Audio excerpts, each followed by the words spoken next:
Hello everyone, this is Steve. Today we're going to be looking at the anatomy of a pre-release pack. This is a pre-release pack for Zendikar Rising, the brand new set that pre-releases this weekend if you're watching this video today. Actually, it was last weekend. But we're going to still have fun and talk about what is a pre-release kit and what is inside of a kit. So, we're going to open this bad boy up and we will show you. So, starts off removing the plastic. Very important. You can't get in there without doing that. You have your sleeve. No real information on here apart from a lot of legalese on the bottom of these boxes. You'll see that you have some allies, actually a party of heroes. Planeswalker symbol, you open up and you get to see some packs. This is what's so exciting about these. So you start by seeing your pre-release foil. I got a confounding conundrum. I am confounded, and this is a conundrum because it's not that great of a card. Sideboard card at best. We also have an arena code. I'm not going to show you what the arena code is because, well, there's probably one in your kit when you open one up. So this is going to give you a six packs of Zendikar Rising for Magic Arena, which is pretty sweet. We also have a little piece of information that is going to be about the world of Zendikar. So it starts on one side, just kind of giving you the kit of equipment for a hero in Zendikar, whether it be the Sky Forge bracers, the Drake Weave rope, the Marling spike, the core hook blade, or the assorted hook shot, the sky hooks that they use to go through the sky claves of Zendikar. Really kind of a neat little thing. This is all very much lore-based stuff. And it kind of talks about what the core used to get around Zendikar. We also have a Building the Pre-Release Kit informational packet here. It's more of just a piece of paper, really. But it has information on how to build your deck. Most decks, of course, being two-color decks that are 40 cards exactly. You want to have 15 to 18 creatures, 5 to 8 other spells, and generally you want your curve to be hitting around 2 and 3, and about 17 lands is what you want to be doing. Anywhere from about 16 to 18 is pretty good, honestly. And it just says to talk to the event organizer, if you have an event organizer for this event, which if you're in the US, chances are you don't, so this is more of an at-home pre-release for most people in the States. All right, so that is the information on that. Then we have, of course, a divider. It's kind of useful for your deck if you decide to have some cards for your sideboard. You'll have the anatomy of not 1, not 2, not 3, not 4, not 5, but finally 6 pre-release packs.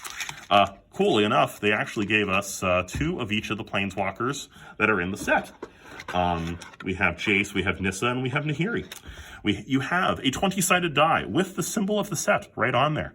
That is going to be your 20, flips over to a 10. So obviously this is a spin down dice. Going to be very useful for a just some casual play. Generally speaking, you probably have an app that allows you to do these things. And then finally, the box inside. There's a little Planeswalker symbol down there. You can actually lift this out, this little bottom thing out. It's not terribly useful, but it is there to prop stuff up. Sometimes people like to keep their dice right in there, and that'll lock it in place for you. Apart from that, that is what you have for a pre-release kit. Now, we may as well open the packs because, well, there's packs I see in front of me, and I'm interested in opening them. So, starting off the fact that we have a confounding conundrum, I'm not that excited. But let's hope that these packs make it better. So for a pre-release, generally speaking, we are going to see packs that are going to be about the same as any other standard draft booster. So we flip it over and there are our commons. So we will have 9 to 10 commons depending on whether or not we have a foil. So some interesting stuff based around a lot of this party mechanic. I'm really excited this for a limited environment because I feel like this is going to be a fairly aggressive format, but you can't really tell until you've done it. So this is the alternate art that they're using for the set. It's really nice. This is a territorial scythe cat. They kind of have used this scythe cat in previous Zendikar sets, and they always seem to kind of get this land. They get a lot of this landfall trigger business. That's going to be like the MacGuffin of the set. Really, is all about this landfall trigger and the party mechanic. So we're going through.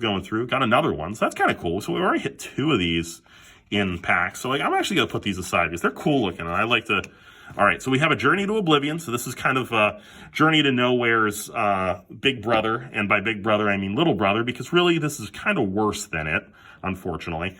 It does hit any permanent set of creatures, which is great. Morass's Sproutling. We have our first flip card in the set, so I'm actually going to take a look at the anatomy of this, because this is part of the set as well. You can play these as either, number one, an instant, or you can flip it around and you are at a land that comes into play tapped. And Sejiri is a location in Zendikar, which is kind of cool. So like you get a Sejiri shelter, or you get the Sejiri glacier, so that that's where you are, or that's what you do. Kind of fun little mechanic they're doing with this set. We have, of course, a token. So we have an Angel Warrior, very nice looking. This is Zoltan Boros. He's done a lot of stuff recently. Good artist. We have a full art land. This is Zendikar. You get full art lands. This is like one of the parts of the set that is really cool. This is a good looking one. This is a new art for this full art land. And then finally, we have Taborax, Hope's Demise. Not 100% sure that this is even going to see any play at all, but you never know. It could. So kind of fun to see that. Let's go into our next pack, and again, we're gonna kind of go through these. We're gonna kind of gloss through a little bit of this. This is kind of weird. We have a back, so this means yes. Okay, so this is what they're going to be doing for their flip cards this set. You're actually going to have to write the card down, what the flip is, and what it does. Don't love this. This is lazy to me. But it does make sure, because we have so many flip cards in the set, that we're going to be able to use all of them. So let's flip it over and see what we get here. All right, Fisher Wizard, not terribly exciting, but not too bad either. I mean, getting to Rummage is pretty nice. So we have this, not too crazy. Tormenting Voice. This is probably my favorite art of Tormenting Voice so far. Very cool looking. Other stuff. Feed the Swarm. I don't like the design of this card, but it is going to see a lot of Pauper play, people, because it does break the color pie. Okay, so we move on to a Rabid Bite. That's another reprint. We might have a foil in this pack. So there's a Wind Rider Wizard.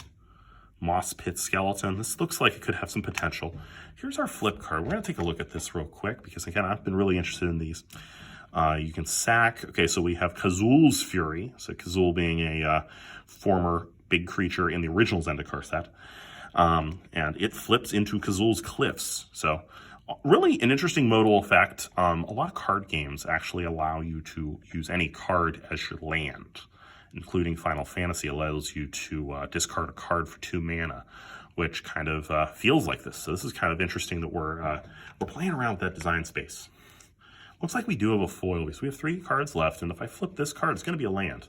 Yeah, it's a swamp. This is a great-looking swamp. Sam Burley's art, beautiful. And let's take a look at the foil first, because this is going to be a foil right here. We're going to flip this over, and it's a foil land, and we're happy about that. Also, this is a Chase Stone land. It is beautiful, so we're very happy about this foil. And hopefully, we're just as happy about the rare. We aren't. Because it's an Archpriest of Iona. Bringing back Iona is pretty neat. As even just talking about her, this card could see some play. It is not terrible. It's just you're going to have to play entirely around the party mechanic, and I just don't think you're going to be able to build a standard deck that is going to do that. So obviously we have another flip card right here. So this is going to be the flip. Yep, it's going to show us off that. I'm going to hold on to a lot of these, because these are, I'm a store, so it's really going to be useful to hold on to these, especially for limited formats, whenever we can start getting back to playing limited as a format. But we're going to flip these over and see what we have here. So we're back to that Fisher Wizard, Cascade Seer. I feel like we've seen this pack before. Reclaim the Wastes. All right, so not too exciting so far. I haven't seen anything that I'm really like jumping for joy for. Okay, this is the first piece. This is a card that I was thinking about as being probably one of the more important removal spells for white right now. Being able to enchant a creature or planeswalker, attack, block, or use activated abilities. That does hit planeswalkers, because planeswalker abilities are activated abilities. All right, the Skyclave Squid, not bad. I think this is going to actually be pretty good and limited. The Silent Swarm is also going to be a good limited card. The Skyclave Geopede in that alternate art looks very nice. So this is probably another one of those cards that will probably see play. We're going to pull this up, and we're going to take a look at the other side as well, because it is very pretty. So an instant speed, put a counter on a creature for 1 mana. That's almost enough to be a card. Being that they're going to give us the land as another option, I think these cards are going to see some play. There's going to be decks that are just going to play these, because it doesn't cost you anything to have this in your deck, because you can always, if you don't want to do this effect, just flip it. It's a land for you. But also, whenever you're flipping through your deck, this isn't going to count as a land. So think about a deck like, for example, Charbelcher, that doesn't want to have that many lands in their deck. This is an alternate card that isn't a land that is also a land. So things to think about.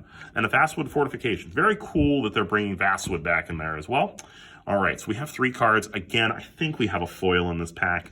So hopefully I flip this over and it's a land. Yes, okay, perfect. So again, very pretty. Flip it over. We have an alternate art Dread Worm. So that's pretty neat looking. Again, that alternate art is really nice. I do like it. I don't actually think I've seen a Red Worm normally. This, I think in Limited this is going to be a thing, just because, I mean, Indestructible on a 5/4 is pretty solid. I don't think we're going to have removal in Limited to deal with that. So let's see what we get is the normal. Okay, so this is a Relic Robber. It is a 2/2 Goblin for 3. I'm not that excited about this card. I just think it's giving your opponent a little too much. Like, it's going to be a creature for them. Well, I mean, it can't block, so maybe it's going to be good. I don't know. I just feel like this is not going to be enough. I feel like we're paying a little bit too much for that, and usually you get a Lord in that cost. Okay, so let's see if Jace can change our fates a little bit here. This Jace is a lot different than the Jace that we've seen in previous sets. So we have our tip card here. It's going to be an insect. This is going to be really important for the Shoot Swarm card, which I think is going to be something in this set. So, Pyroclastic Hellion. So the Hellions are back. We have some Stalkers, Tazim Raptor, Oblivion's Hunger, Reclaimed Waste. We have another Human Rogue. Bubble Snare. This is going to be annoying in Limited. Just telling you right now, this is going to be really annoying in Limited. Keeps going. Spitfire. All right, so we have a Journey to Oblivion. Second copy of that. Rass's Sproutling. All right, we have a Black Loom Rogue that has a flip. This is interesting. This mechanic is going to be using this 8 cards or more in your opponent's graveyard. This is going to be a part of the set that's big. So we're going to look at that. That's really nice. The Black Bloom Bog looks really nice. I love the art. They did do a great job in the art. Like, you can distinctly see that they did some work to make that really work out for them. All right, so we have, again, 3 cards, and we do kind of now know we have a flip card that's pretty sweet. So we're going to slow roll this. Flip. Swamp. Okay, cool. So we actually have a second copy of our Black Bloom Rogue flipped into a Black Bloom Bog, which is very pretty. Great look. The foils on Black's cards are just so good. And then finally, we flip into an Inscription of Insight. The Inscription cycle is really interesting. I don't think it's going to see much play, unfortunately. I just think these types of modal spells, especially with the high kicker costs, are just not going to be as viable in Standard. I don't even think they're going to be viable in EDH. I don't think there's going to be a format that's going to really want to play these. So I don't know if they're a wasted slot or not. But obviously, we have our flip card. Again, store. We're going to hold on to this. Flip this over to Seem Royal Mage. I think this is going to be fun in Limited. Good stuff there. I'm not going to go over as many of these cards this time. This guy will see some play. He's definitely got enough ability here. Keeps going. All right, I don't think we have a foil in this pack, which kind of breaks our streak there. But Windrider, this is going to see some limited play. If a Wizard's deck exists, this guy might see a 1 or a 2 of. The Moss Pit Skeleton. All right, and we have the Zoth Consumption. Kind of a disgusting looking card, like just gross. And obviously, yeah, we're not going to hit a foil here. So the land looks really nice. I mean, it's kind of gross. It's just like a river of blood. Obviously, vampires live on this plane. So we'll hit, flip. Okay, we have our mountain. Very nice looking. And hopefully this is going to make the whole pack better. Flip. And we did, yeah. This is the Nighthawk Scavenger. So this is being kind of talked about as similar to Tarmogoyf, because he's very similar to Tarmogoyf, but it's counting things in your opponent's graveyard, and it's mixing it with a Vampire Nighthawk. So very neat. I'm excited to play with this card. It's a rogue too, so it's got a very relevant subclass. I just don't think Vampires is going to be a deck. I think Rogues is going to be a deck for this next format. All right, guys, this is our last pack. We have a token right off the top. Looks like we have, oh, this is garbage. This is just a piece of garbage. So we're going to just take this and rip this in half because we don't really need this information. This is just telling us to play Arena, which pretty much all Arena do that. So that's garbage. We're going to then start by seeing, oh, we don't have a foil. Don't have a foil. I'm not going to say anything else. All right, we got Tormenting Voice, Shell Shield. This could see some play. I think this is pretty good. Practice Tactics also might be pretty good in limited. Blood Beckoning. We're getting all these 1-drops, which is really neat. The Territorial Scythe Claw or Scythe Cat. Nibia Sky Dancer. Cunning Geyser Mage. Skycleave Sentinel. Vanquish the Weak. Risen Riptide. Okay, so this is our first. Okay, so this is Alternate Art of Ruin Crabs. This is obviously Hedron Crab's brother. This is going to be worth something, I think. So people, hold on to your copies of this. So that's your free tip. If you like this video, make sure to like, share, and subscribe. If you didn't like this video, give us a thumbs down. Tell us why you didn't like the video, because we want to make these videos better for you. All right, we have a Cleric of Life's Bond. Very cool. This is going to see some standard play. I really like this card. We have the Zajiri Shelter. We'll flip that back over because, again, like to look at that art. That's beautiful stuff there. Flip it over. We have our basic land being a forest. And who is in this pack? Who is in this pack? Flip it over, and we have Akiri, the Fearless Voyager. Very cool. Like, if you were to first open this in a draft, this is probably something you can build around pretty easy. There is a decent number of equipment in this set. We didn't really open that much, but it would have been fun. I don't think this card would have seen play in our limited pool, but it happens that way.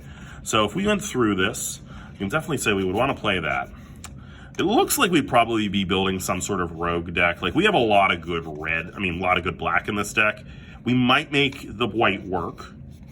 Right now, it's looking pretty sparse. Like, we're definitely going to be hit for a lot because this is not the ideal situation for us. Yeah, we're in black with this deck. Yeah, this was going to be a black-white deck probably. Black-white, maybe black-white-red if you can make it work. But, all right, guys. Again, thanks for watching. Hope you enjoyed. Like, share, subscribe. If you didn't like it, make sure to thumbs down us. Give us a comment as to the reason why. Or if you did like it, tell us why you liked it. All right, have a wonderful rest of your day. Bye-bye.